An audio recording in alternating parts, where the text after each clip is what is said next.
पुण्यात्मा, अब आप देखते हो कोई बूढ़ा चल रहा लाठी के सहारे, कभी बैठ जाता कभी चल पड़ता रहा। आप जब युवा हो स्पीड से निकल जाते हो उसको यूँ देखते हुए, आपके कभी सपने में बनाती या दुर्गति थारी भी होगी, आपकी भी होगी। तो जब तक आपको ये ज्ञान नहीं होगा तब तक ये मन की बकवाद समाप्त नहीं होंगी। इस ज्ञान से 90% लगाम डल जाएगी मन पापी के, जो दास आपको बताने चाह रहा है। जो बेमतलब की रिश्वतखोरी, चोरी, हेरा फेरी ये करते फिरते सारा दिन झूठ बोलते एक पेट के लिए, और एक सेकंड का भरोसा नहीं कहाँ बिजली गिर जाए। और जब हम इस परम पिता की शरण में आ जाएंगे, आपको चार्जर मिल जाएगा, हैंडपंप मिल जाएगा, कितना जल भर लो, दूसरे का क्यों चराओ, तो अपना भरो ठाठ के, कितना ठोक लियो, मटके भर के धर लियो सपेर। तो हम अविधिवत चलने से चोर उचक्के बन गए, और शास्त्र अनुकूल साधना करने से आपको यहाँ भी सुख देगा और वहां पहुंचावेगा आपको जो गीता ज्ञान दाता बता रहा है। अब बताएंगे आगे। अब गीता ज्ञान दाता बता रहा है कि जो मेरा इस ज्ञान को आश्रय कर लेते हैं, तत्वदर्शी संत की खोज कर लेते हैं, उससे फिर उस तत्ब्रह्म की जानकारी हो जाती है। तत्ब्रह्म, उस परम अक्षर ब्रह्म की, उस परमात्मा की, जिसमें 18वें अध्याय के 62वें श्लोक में जिसकी शरण में जाने के लिए गीता ज्ञानदाता कह रहा है,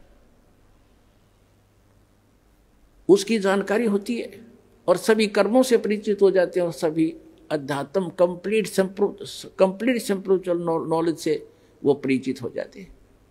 तो केवल वो जरा और मरण से छूटने का प्रयत्न करते हैं। जैसे बाप दास ने उदाहरण दिया कि एक बुढ़िया 80 साल की, 75-80 वर्ष की, और मुंह में दांत नहीं, और उसको मैंने कह दिया बुढ़िया पीछे हो, दूसरी को आने दे, बहनों को। जो बोली इतना बुढ़ी दिखूं मैं, वो तेरा गजब हो, 80 साल की जाड़ नहीं। ये बिल्कुल सही है, क्योंकि हम वृद्ध होना कति लायक नहीं करते और न ही हम मृत्यु पसंद करते। और ये दोनों डेफिनेटली होंगे, मृत्यु भी होगी और वृद्ध भी होंगे। तो पुण्यात्मा 8वें अध्याय के प्रथम मंत्र में अर्जुन ने पूछा कि हे गीता ज्ञान दाता से कि हे पुरुषोत्तम, क्योंकि उसको पुरुषोत्तम मान रहा था, वो श्री कृष्ण मान रहा था कि श्री कृष्ण ये ज्ञान दे रहा, लेकिन श्री कृष्ण के अंदर यूं काल बोल रहा था गीता ज्ञान दाता। उसने पूछा कि किम तत्ब्रह्म, किम अध्यात्म, किम कर्म पुरुषोत्तम।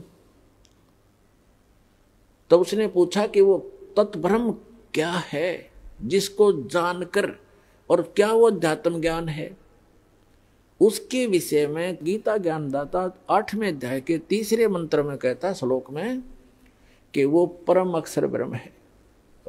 वो परम अक्षर ब्रह्म है, गीता ज्ञानदाता से अन्य है वो भगवान, जो सर्व सुखदायी है, सर्व पाप नाशक है, और जो शाश्वत स्थान प्रदान कराने वाला है। इसलिए 18वें अध्याय के 62वें श्लोक में कहा कि अर्जुन तू सर्वभाव से उस परमेश्वर की शरण में जा,